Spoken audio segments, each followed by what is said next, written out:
Hello, everyone. This is Sean from 8-Bit Shinobi, and we have Charles Santino, and he's going to talk about his really cool comic book series, Rammur. And how many issues are you at now? You're at two, I believe. Two, and the first three issues are very, very loosely connected. All the stories are self-contained, but there is some threads that do run through them. So there'll be three issues, and then that'll be collected, and then there'll be another three. And I'm doing something that's really very commercial in that the collection will have stuff that's not in any of the three issues, and the three issues are going to have stuff left in them that is not in the collection. So if you're going to be a Rammur completist, you're going to have all three individual issues and the collection. That sounds pretty cool, giving them a little incentive for the collection. Yeah, I'm published by Marcosia, which is almost unknown in the US. They are the largest independent publisher in the UK. They've got about 400 titles, and I'm very proud that I've done three things for them, three different titles for them, and they say they get 100 submissions a month. Wow. And they pick usually one. And I've managed to go 3 for 3 with them. So That's good. very, very, very proud of that. I got my start back in the 80s with Marvel, doing Conan. Wrote the first stories for Conan the Barbarian that had no element of sorcery in the sword and sorcery. And nobody seemed to mind. I'm not even sure anybody noticed. It had been done in Savage Sword, but it had never been done in the color comic. We didn't run it by the editor first. We just submitted the stories, and we got away with it the first time. So we kept doing it. And out of the 7 issues I did, I believe at least 4 of them had no element of sorcery. They were just straightforward adventure stories. That's cool.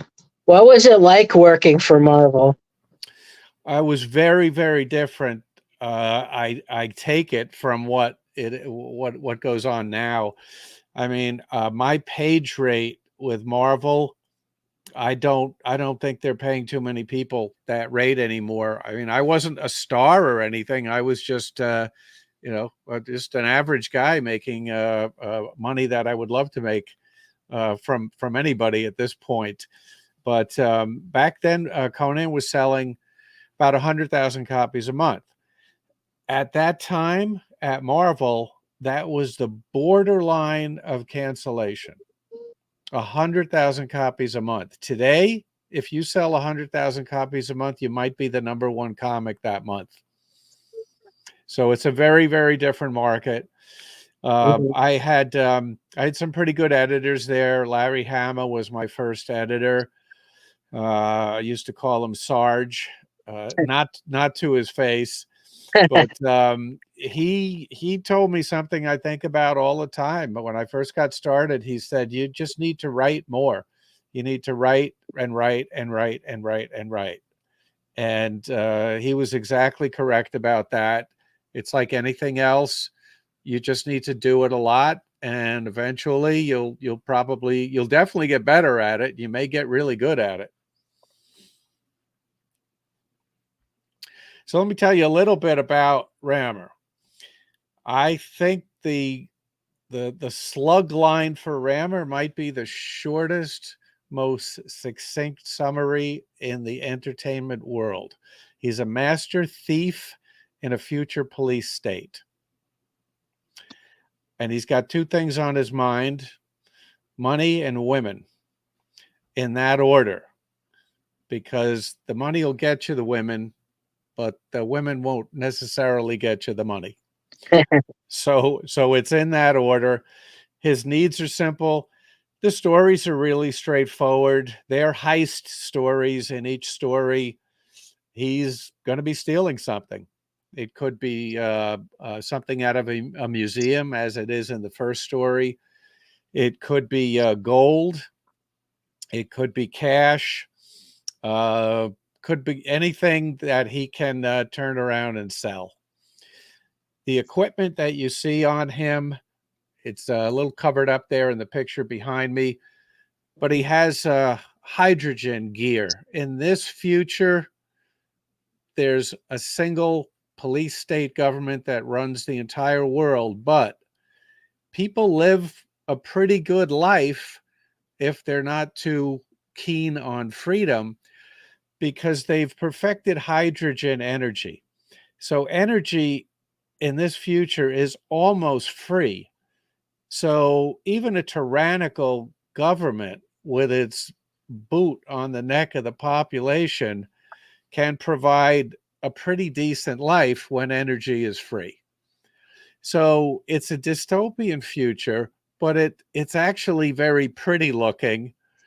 The art style to accommodate that is reminiscent of the 90s animated style that DC was using for the Batman stuff, the Superman stuff, and some of the other stuff.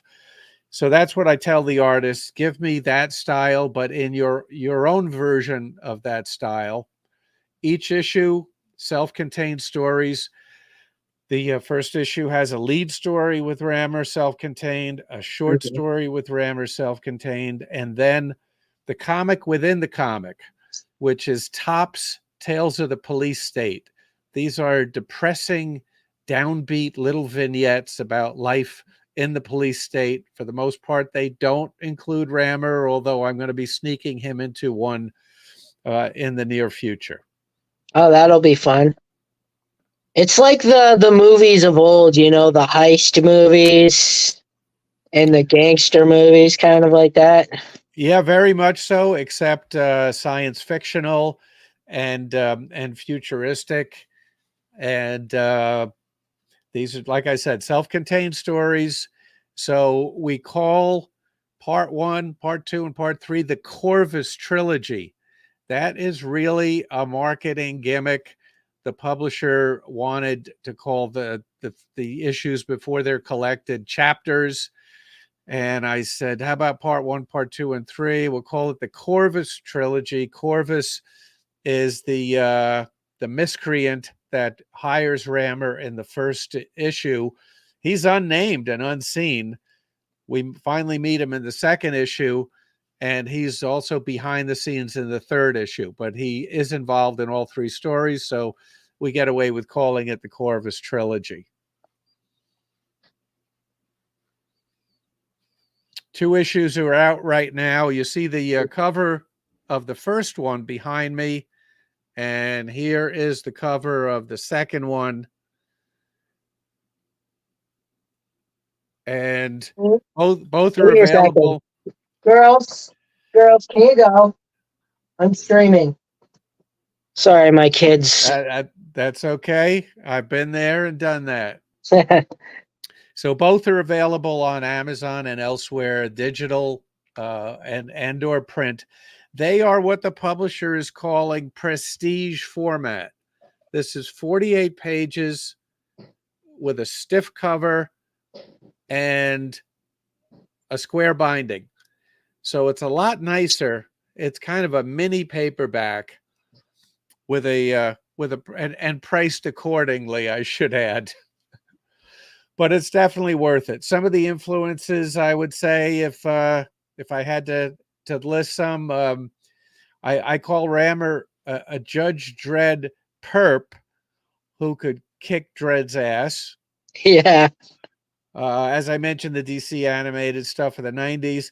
And also, and this kind of snuck up on me, he fights some robots, some robot cops in the first issue. And I like that the robot look so much that I've ended up using robots in virtually every story. That was not planned. It just kind of happened, but nothing says the future like a well-designed robot. And so Magnus Robot Fighter, that comic from Gold Key in the 60s and 70s, and then from Valiant, I think in the 90s. that's kind of an influence as well. In fact, this second cover is a homage to a Magnus robot fighter cover, and it's a lot easier to give an artist an existing cover and say do this than than trying to come up with something original.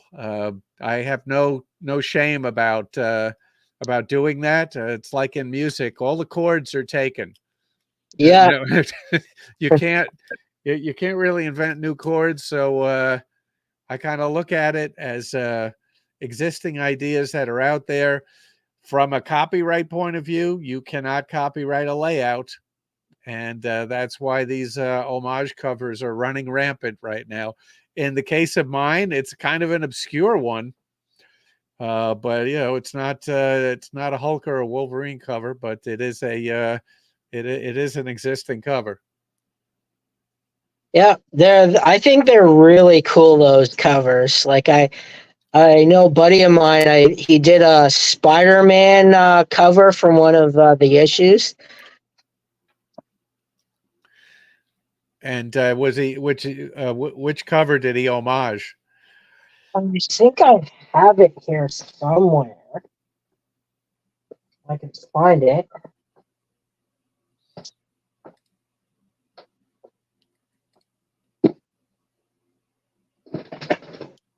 Uh, yeah, I don't think I have my room is like a mess. So Yeah, so I've been at Rammur now a couple of years, and I'm taking it nice and slow. I am pretty much self funding with my other writing. I'm self funding the production, and the lead story in the first issue concerns a museum heist gone wrong. And in the second story, Corvus, the guy who hired Rammur, tells him to steal something else for him. And he tells Rammur that he better do it or else. And that doesn't work out too well for Corvus. Not really spoiling anything there.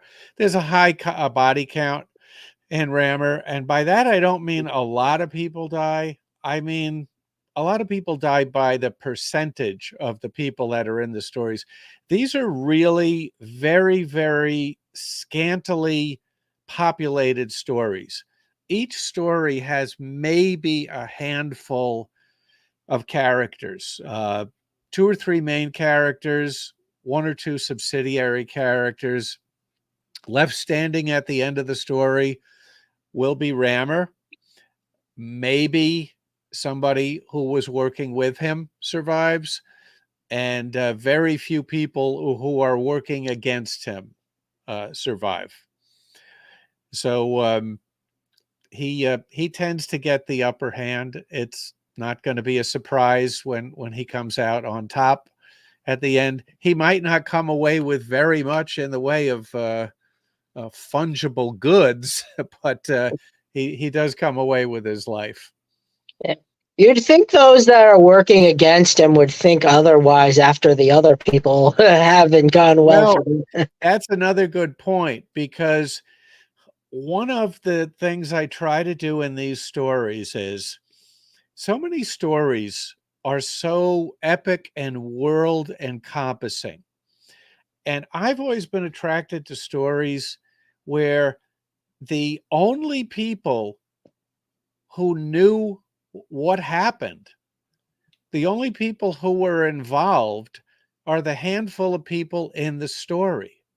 So in the first, if you were somebody meeting Rammur after the first story, you would not know anything about this guy except that he looks like a tough SOB and that he's a heister, because everybody in the first story who was against him is dead, the very few people. And he does pick up a girlfriend in the first story who's also an engineer who maintains the gear that he has, the hydrogen gear that power his blasters on his wrists and his leg jets. So in each story, we create a whole new little tiny pocket world where Rammur's he's not well known. Tries to stay under the radar because he's a thief, and he's up against trying to be a thief in a police state. But the police state has so much on their hands, so many plates spinning on those little sticks, that unless you really make a big stink, they're not really going to pay attention to you. They've got too much on their minds. And Rammur is not stealing from the government. He's not stealing from individual lower class citizens. He's targeting the rich. He's targeting banks. He's not exactly Robin Hood. He'll steal from anybody and keep it all himself. But he does try to stay under the radar, and that's something that I think you may or may not notice when you read the stories. That, wait a minute, there are no crowd scenes, there are no cast of thousands. It's just the handful of little people. The story happens, it's over, and then we set up something else in the next story. And I really like the first issue, and I can't wait to read the second and third issue. Yeah, the third issue is underway. The second issue is out, and I think it's very much in the vein of the first issue. The story, the main story, is a little maybe more complex than the first one in that it has a flashback. So it starts with Rammur on a new heist that goes bottoms up, that goes really bad. And then he goes back to Corvus, and we get a flashback on the way telling us that after the disaster of the heist in the first issue, he went to Corvus and said, look, didn't go too well. Here's what's left of the statue you wanted. And Corvus says, I got another job for you. Rammur says, no, I'm not going back to that museum. The Global Freedom Authority is going to be all over that place. He says, no, what I want is going to be en route to the museum. You can rob the armored car. And Rammur says, no, not really. It doesn't sound, you're crazy. Well, I'm not doing it. And he's threatened. Corvus basically threatens him and says, you better do it if you know what's good for you. So Rammur figures, okay, well, I'm going to do it, and then I'm going to come back and kill this guy. Because I don't like being threatened, and that this guy is now a danger to me. So things get pretty hairy after that. And Corvus has a robot guard. So we get the robot in there. But that flashback extends the story a bit. So the feature story in the second issue is a little bit longer. We're also introduced to another associate of Rammur's. He is he's also a heister, but his day job, his front, is as an entertainer. He's a ventriloquist, and we get to see Rammur going to the comedy club where this guy Bohack is an entertainer after one of his acts, and he's telling Bohack about this new heist, and do you want to be involved? And Bohack's got his little ventriloquist dummy, which can't help but keep butting into the conversation. So we do have a little bit, we try to throw in a little bit of grim humor into these stories, but we are going to see various associates of Rammur. Some of them will be continuing. Bohack will probably be continuing. And Snowberry, the girlfriend he picks up in the first issue, he doesn't have an exclusive relationship with her. She understands that, but she's happy for any attention she gets, and she gets to work on his hydrogen gear. I've got a Rammur manifesto that was on the back of the first issue. Mm-hmm. I think I might have tucked it into the second issue as well, but I'm going to read it here to give your viewers an idea of just how different I think Rammur is from pretty much everything that's out there. And if anybody says, you know, that sounds like so and so, I'd like to read that comic. So here's the Rammur manifesto. If you think testosterone is a kind of poison, if you think macho is a dirty word, then Rammur is not for you.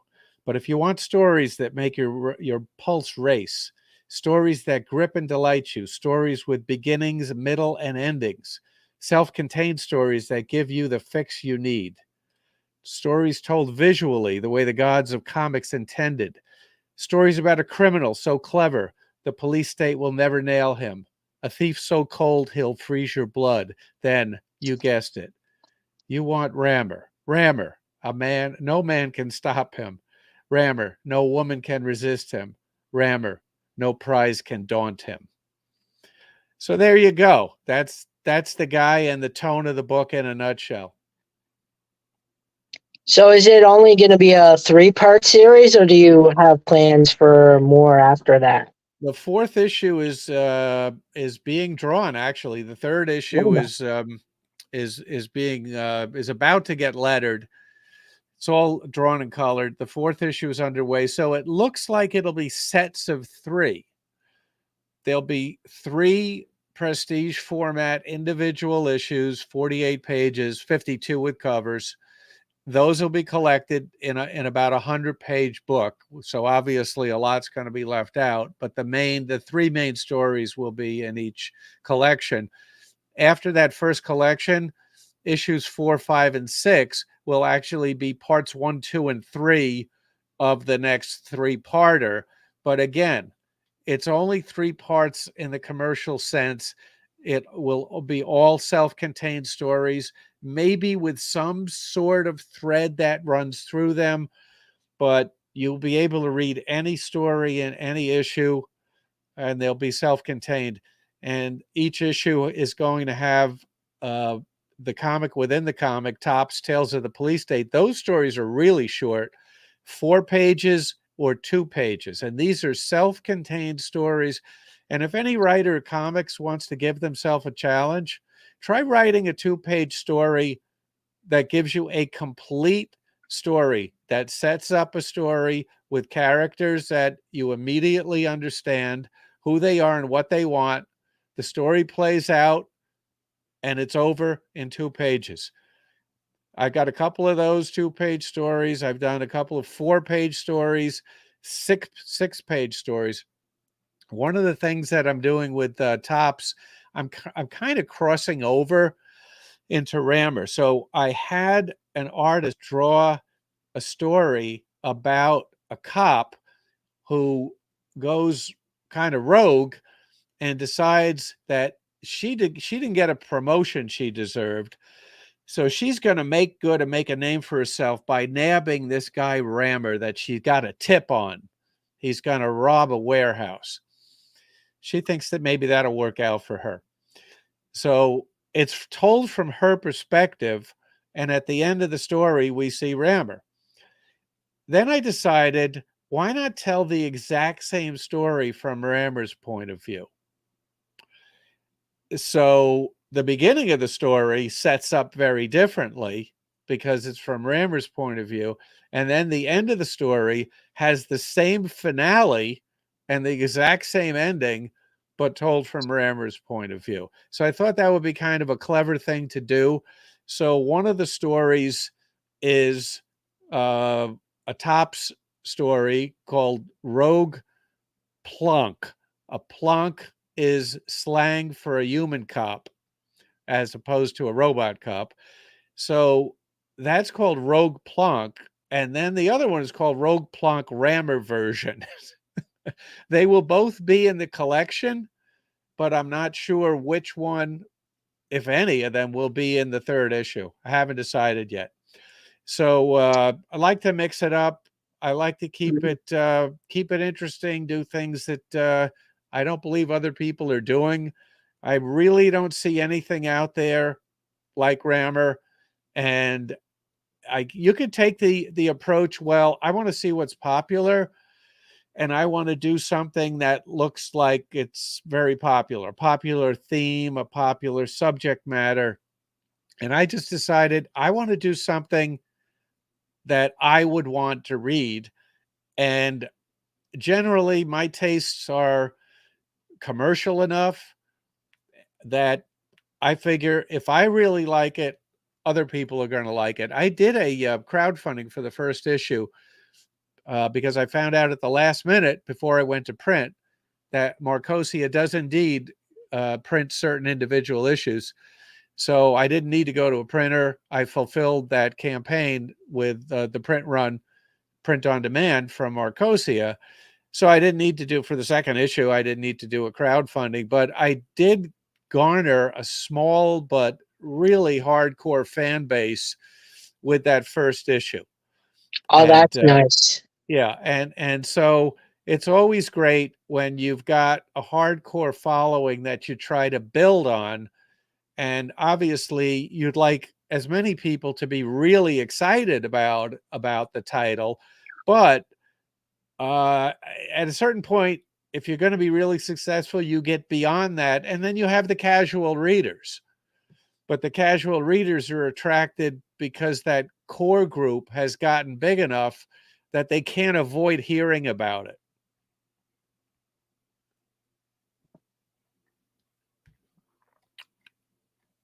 So, are you going to do a Kickstarter for your third or fourth book, or? Probably not. The only reason I did the first one was to raise money to print to do individual issues. And I said to Marcosia, I said, I want to do a print copies of these individual issues, and he said okay. And then at the last minute, it was all done. The crowdfunding was over, and I thought, I don't know too much about printing, and I don't know too much about barcodes. So I thought, well, my publisher knows barcodes. I'll reach out to him. And I'm glad I did, because he said, we can print now. I said, you're kidding. So I don't have to go through the nightmare of trying to find a printer and do all. No, he said, just tell me how many copies you want, and we'll print them up and get them shipped to you. And so that's how I fulfilled the crowdfunding on the first issue. But the only purpose of the crowdfunding was not to fund the production, but to fund the print run, because my other writing, I do writing for the Edgar Rice Burroughs website, the web comics, and some other stuff. All that money gets plowed into to funding Rammur, and hopefully someday Rammur breaks even, and then goes into profitability.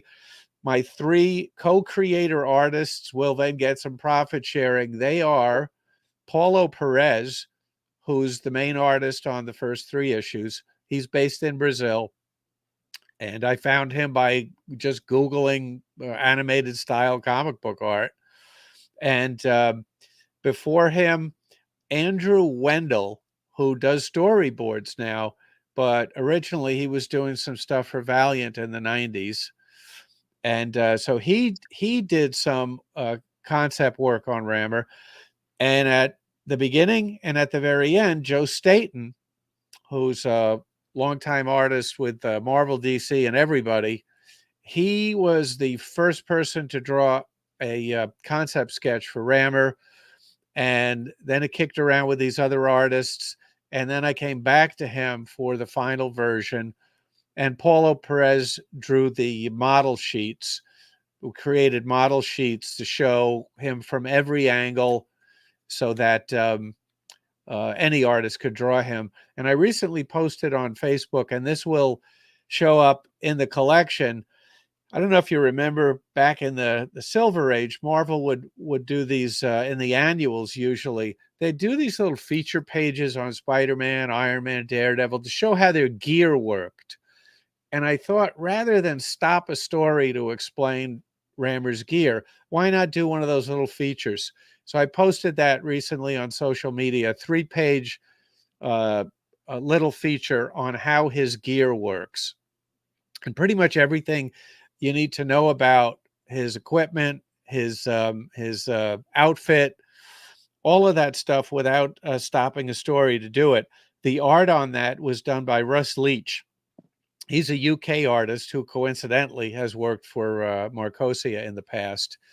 And Russ and I are also doing other things. The Atlantean is a Robert E. Howard sword and sorcery story based on Cull that Randy Zimmerman and Russ Leach are doing. And I'll be contributing to that in the very near future. So it's been a pretty busy time. And I try to pump out as much stuff as I can on social media. But as you probably figured out, you Mhm. spend 10 times as much time promoting yourself as you do creating, and it's tough. It's really tough. Back in the day, I go back long enough when publishers actually did all the promoting for you. That was a wonderful thing. Yeah, I know the hours that I spend doing promo videos, taking pictures of merchandise before any conventions, and it's like a full-time job. Yeah, I've got speaking of videos, there is on YouTube, and I'm not quite sure how you would Google it. Maybe a It's rant. I'm pretty sure I put it in the link Oh, to this okay, video. great, So if you guys excellent. go onto the comment section, you could find the YouTube video. You could find the Amazon link, so you can buy your own copy. Yeah, thanks a lot. The YouTube video was put together by Marco Perugini. He is an artist who's done some Rammur stories, short stories, and some concept art as well. And he did a video. I gave him all the art and supplied him with the music, and he put together a video that's got some motion to it, which is nice. The artists are that I use are all over the world. Paulo Perez is in Brazil. Marco is in Italy. Uh, in the second set of stories, and also in the third issue, is another artist, Facundo Moyano. He's in Argentina, and fortunately, the education system in the rest of the world, they do understand that if they want to do business with the big boys in the United States, they need to know English, at least to read it and write it, if not speak it. So I really haven't had too many language barrier problems with the artists that I work with all over the world. And as far as writing and reading English, they're pretty fluent, most of them. So that prevents us from having to learn 16 different languages, and it's a nice thing, and they Well, do I know look in at Europe that's where my family's from, and they speak 5 different languages. where in Europe. France. My mother's side is from Portugal, so Oh, okay, they're from everywhere. My dad's side's from Trinidad. So nice. yeah, You're I learned with my international. I learned with my kids that if you mix the bloodlines enough, you'll get kids with dark skin and blue eyes that change colors. That's all. But that's always an interesting combination. What are the colors that they change to? They're either blue, green, or a grayish blue. Wow. Yeah. We always thought that the brown eyes would be dominant, so I was like Yeah, shocked. yeah, yeah. Now, in the older generations in your family, were there any blue eyes? No, That's That's pretty interesting. I guess you got to go back. Like my mom, I actually it'd be my mother's side, but like my dad's side, none of that. I guess there was some intermingling with Vikings somewhere, Yeah, somewhere way back. I mean, my relatives, all of them, were from Sicily, and so if you look at the history of Sicily, so many civilizations ran through there. You know, I could have Norman. I could have Norman blood. I could have Arab blood. I could have Jewish blood. I could have uh, certainly Italian, Spanish, any any Greek, anybody that's been through there. So yeah, that's I wouldn't be surprised the same way either. But I remember my grandmother was telling me she was talking to an Asian person, and she told her last name, and she says that's an Asian name, and we're like, what? So I'm like, we could be mixed with so many different things that we don't. I'm like really tempted to take one of those tests, but I'm also paranoid too. yeah. I have very little interest in that, especially in trying to track down ancestors. I have a kind of bizarre view of that sort of thing because there's only three things you can find out if you know who your ancestors are. You find out that you're from royalty, and clearly things have gone downhill for your family. Okay. Or you find out that uh, your family's from a bunch of criminals and psychopaths, and you're wondering when that genes are going to come out again. Or the third thing you can find out is that you're exactly the same as all of them as far as success, class, accomplishments, all of that. And so basically, your entire genealogy bloodline is stuck in a rut. Those are the three things that you can find out. I really don't want to know. I don't see how it helps me. I'm not interested. It's just one more thing to gnaw at you, so to speak. But I do think that the more mixing, the better off the human race is going to be. It's as simple as that. You do not want to be stuck in these little genetic pockets with inbreeding and that sort of thing. The more mixing, the healthier genetically the population will be. Yeah, we all saw Game of Thrones and how that ended. Yeah, there are videos of some on YouTube of interviews with these inbred families in Appalachia. And if you want a cautionary tale, there you go. Or watching The Simpsons, the Hick family, the Spucklers. Yeah, it's funny uh the hillbilly character on The Simpsons. Somebody told me a story once, and it reminded me of that guy because he was a state trooper in West Virginia, and in the southern part of West Virginia, the northern part of West Virginia considers the southern part to be Hicks and hillbillies. Anybody else in the country might consider the people who live in the north part of West Virginia Hicks and hillbillies, but the southern part, much different. So this guy was a state trooper. He pulls over this kid and he says, "I need to see your driver's license."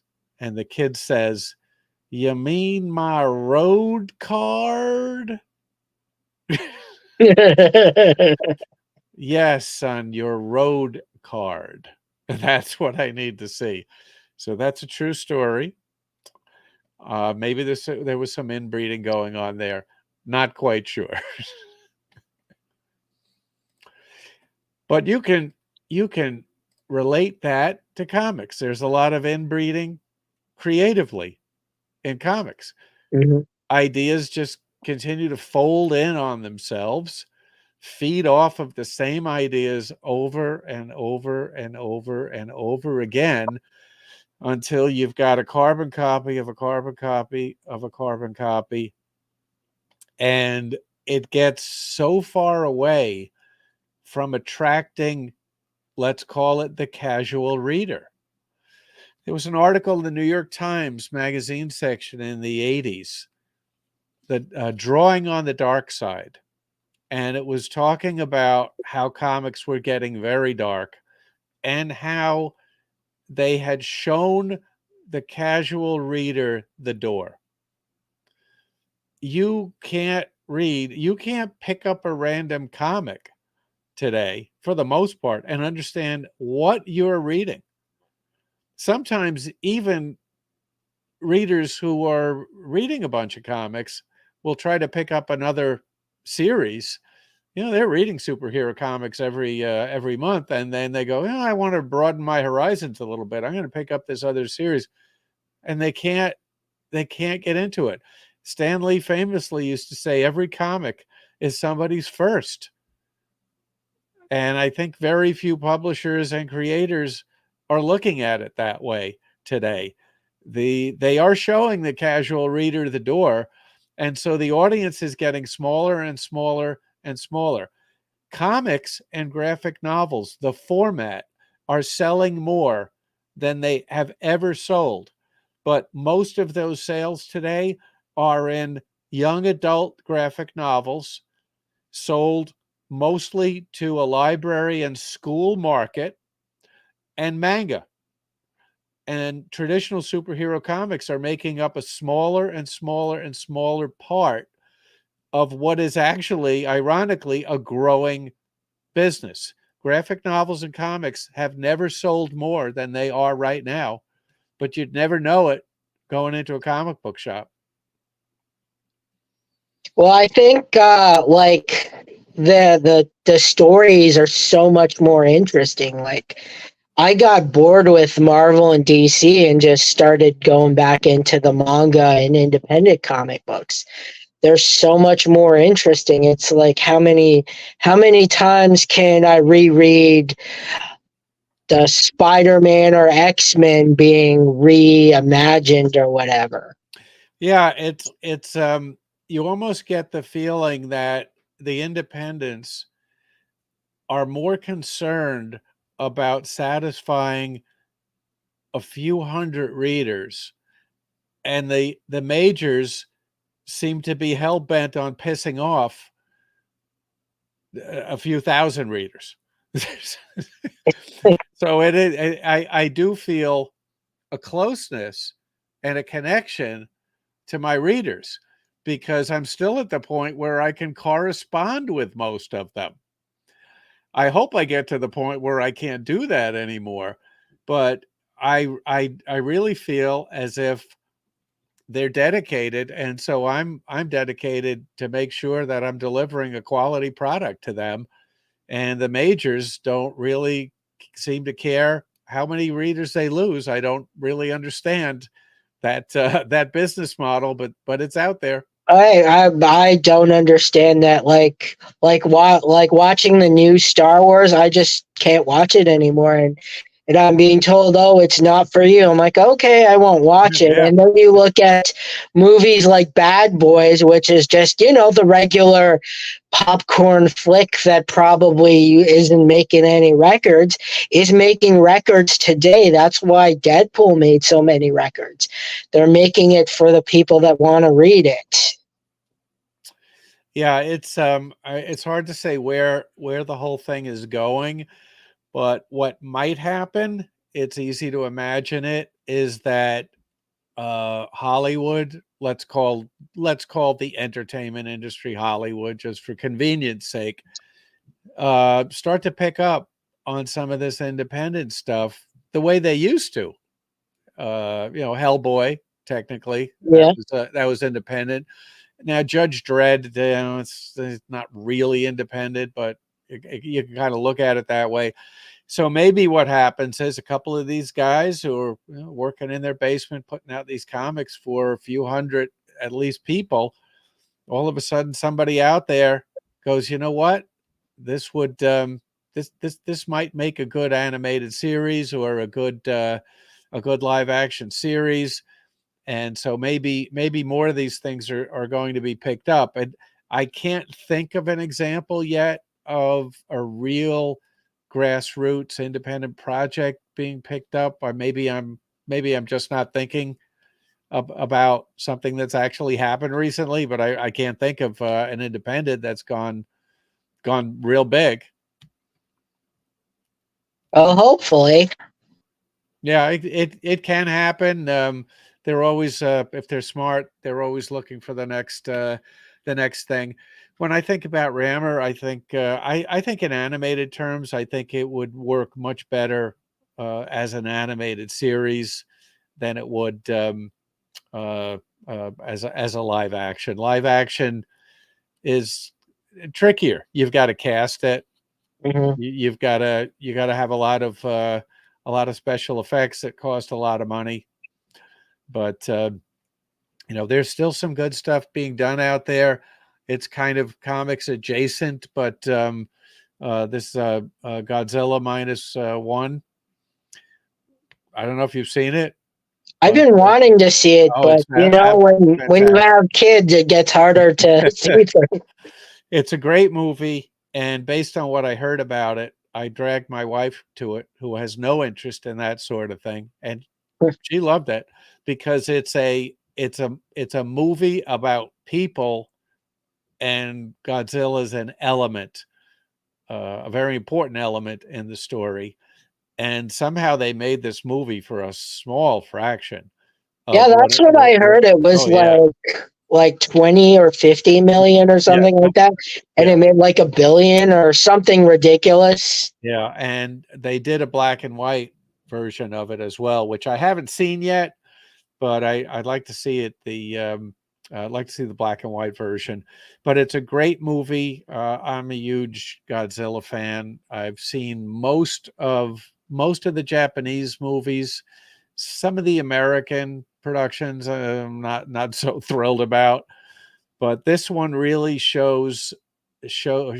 Hollywood should be embarrassed that the Japanese could come along and make this movie and with subtitles. You know, it's a foreign movie Hmm. and just blow the doors off of Hollywood.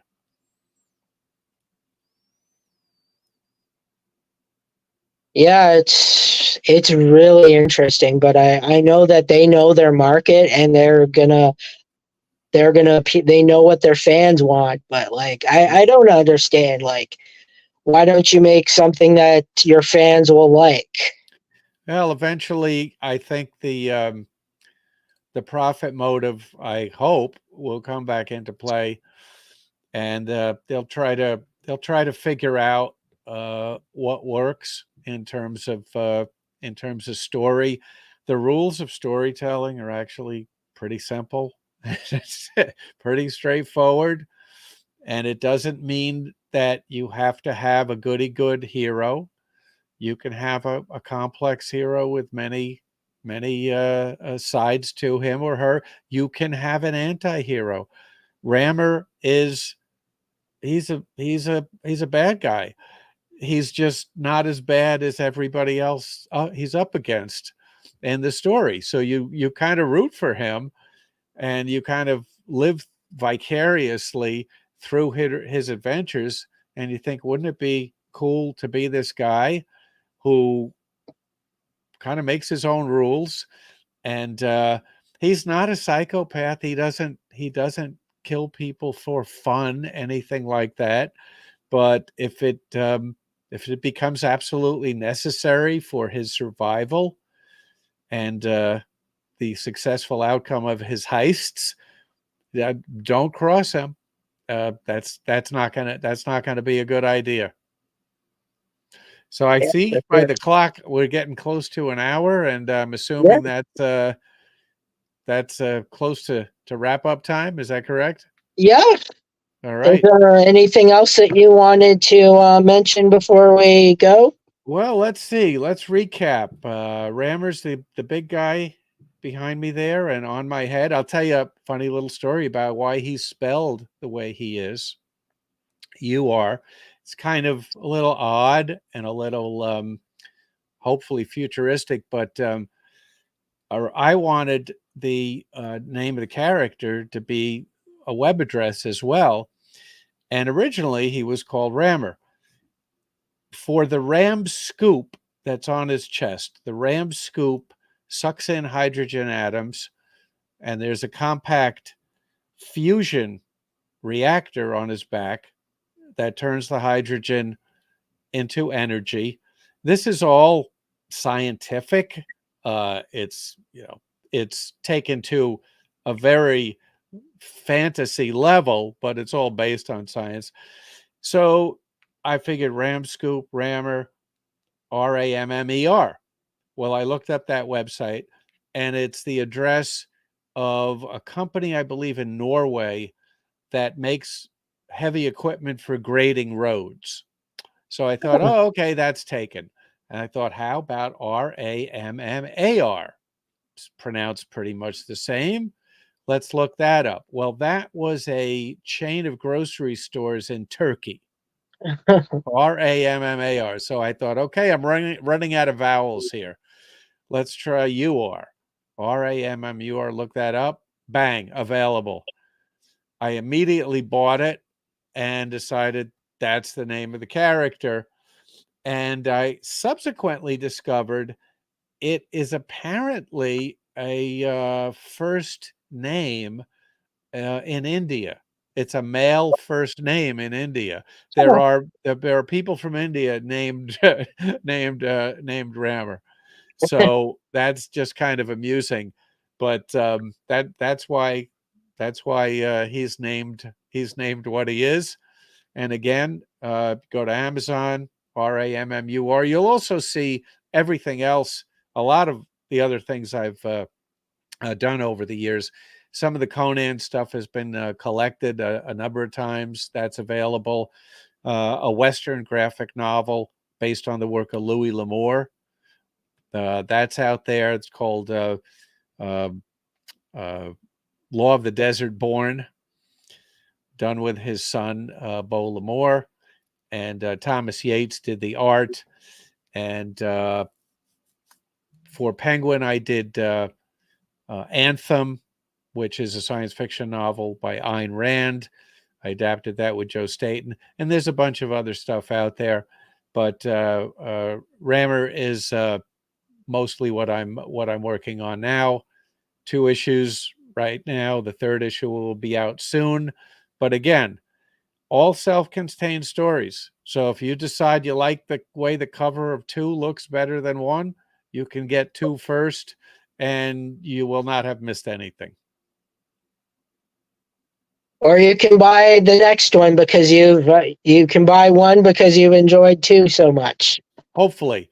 And I'm on Facebook, I'm on X, and I'm on Instagram. You can find me in all those places. I wish I had the time to post more than I do, but there are relatively recent posts out there. I did post a cover, a Topps Tales of the Police State cover, the comic within the comic of Rammur. I just posted a cover by a very, very talented young artist named Yayla Grimes.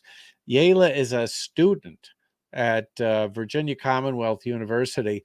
And when I first discovered her and reached out to her, and she's done a bunch of stuff for me that will be published, she was just 19 years old. And her work looks as accomplished as people that have been in the business 10 years or more. So she's really fantastic. The cover you'll see on Facebook right now. And she will have 2 short stories upcoming in issues of Rammur in the near future. Love finding new talent. Yeah, me too. Anyway, so if Rammur ever becomes animated, hit me up. I know a lot of voice actors. Yeah, I mean, it would be interesting to see if and when that happens, who they get. Obviously, he's got to have a deep voice that is also somehow soothing, because he understands that you don't get by being threatening 100% of the time. Sometimes you have to be charming. Sometimes you have to be just a good listener. But every once in a while, you got to let somebody know that if you cross me, that will not be a good thing for you. So that's Rammur. And again, thank you for the time here. No problem. And let's do it again when 3 comes out. Yeah, for sure. I'll have you for 1, 2, and 3. Excellent. Well, thanks for coming on, and everyone, make sure to get your copy today. Thank you so much. No problem. Take care. Bye-bye.